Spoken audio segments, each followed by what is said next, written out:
What is happening, everybody? So, this is going to be a bit of a discussion on density altitude corrections and how they pertain to the removal of the cat's experiment, so to speak, with my Challenger. Now, to give you guys some specs on the car before I get started, it's SRT 392. It's got a Pikes Performance tune. I've hand blended the intake runners to remove any casting flash. It's got a Hellcat airbox with a Hellcat filter and a set of Mickey Thompson 275 40-20 drag radials. And when I've run the car at the track, I've always run it at full weight with a full tank of gas. So there is no rear seat delete. There's no weight reduction at all. In fact, I'm still running the speaker box, the Harman Kardon speaker box. It's only about 14 pounds. So, you know, not much of a weight penalty. But again, it's an SRT running it at full weight. And I've always run the same settings when I run the car down the strip. Basically, I run my suspension at full soft to try to get some weight transfer. I run the transmission setting at sport, not track, because track shifts a little bit too hard and it does have a tendency to break the tires loose on the 1-2 shift, sometimes on the 2-3 shift. So that'll give you an idea for what I'm working with here when I'm talking about trying to get consistent data for you guys. And doing a DA correction video is just part of that, and it's my responsibility to get you guys this type of data so that you can compare your car against mine no matter where you live or no matter what conditions that you're running your car in. So let's get started with that. The control passes are of my car, but with the catalytic converter still on the car. On that night, the average DA was somewhere around negative 1100. That's 1100 feet below sea level. It's better than perfect conditions. Typically, if you can get to sea level for your conditions that you're running in, you're doing really well. In this case, I had mine shaft air, which is way better than perfect. So at any rate, average conditions, because I don't want to take the best pass, I want to give you guys an average. The average pass that night was 1178. So that night, average passes were about 1178 with an average density altitude of minus 1100. If you correct those numbers out, it comes out to an average pass of an 1190 at just over 115 miles per hour. It's 11.9 flat. So what did removing the catalytic converters yield in terms of a performance gain at the drag strip? Well, that night the car averaged 1163 with a density altitude of minus 600. So that'll give you some ideas there. That corrects out to about an 11.7 at just over 116 miles per hour. So by removing the catalytic converters, on average, it picked up a corrected 0.2 in the quarter mile and about 1 mile per hour. But where that ET came from might be a bit misleading. It didn't come from better breathing up top. It actually came from better torque production down low. At least that's what the dyno was showing when the car was on the dyno to do the comparisons.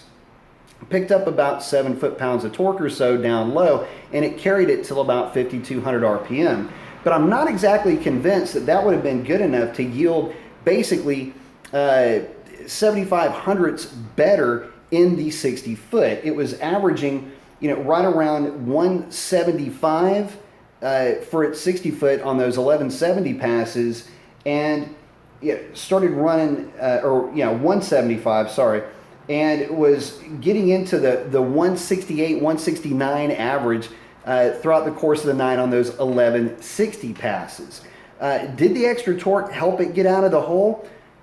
It looks like it did. And I can't say that the track was better one night or the other. Royal Purple Raceway has been doing a fantastic job of prepping that track for test and tune. And I also want to get back to another issue with the testing.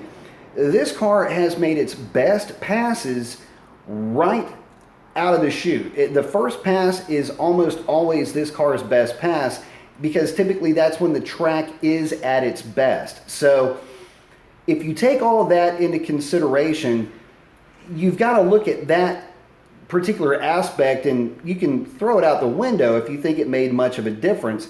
It didn't. In fact, it was such a consistent part of the control that I can say that this is something that made getting this data even that much more reliable. So yeah, it did pick up a couple of tenths of a second, which surprised me because the dyno did not show gains that would suggest those types of results. So there you have it. There's your density altitude corrections.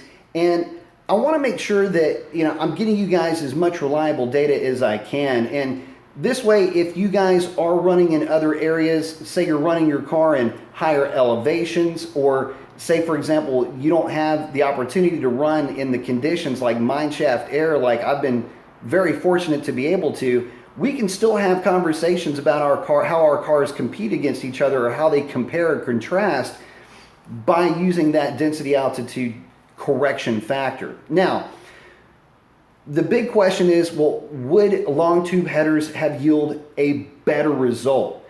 Well, the obvious answer to that is yes, probably. I don't know because I don't have any plans on running long tube headers on the car.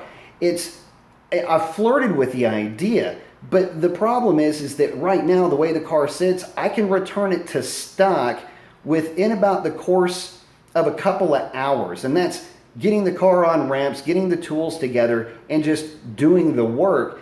It would take very little time whatsoever.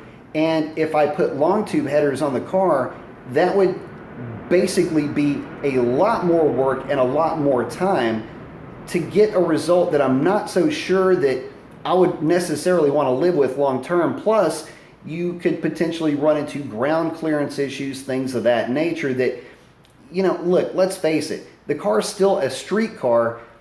I don't want to have to bump into issues that I'm already not having to worry about. So there's that. But I'm sure that the performance gain, if you're chasing a number, in other words, if 1160 or 1170 isn't quick enough and you want to have a corrected number of, say, a solid 1150 or a solid 1140 car, yeah, it might be a good way to go.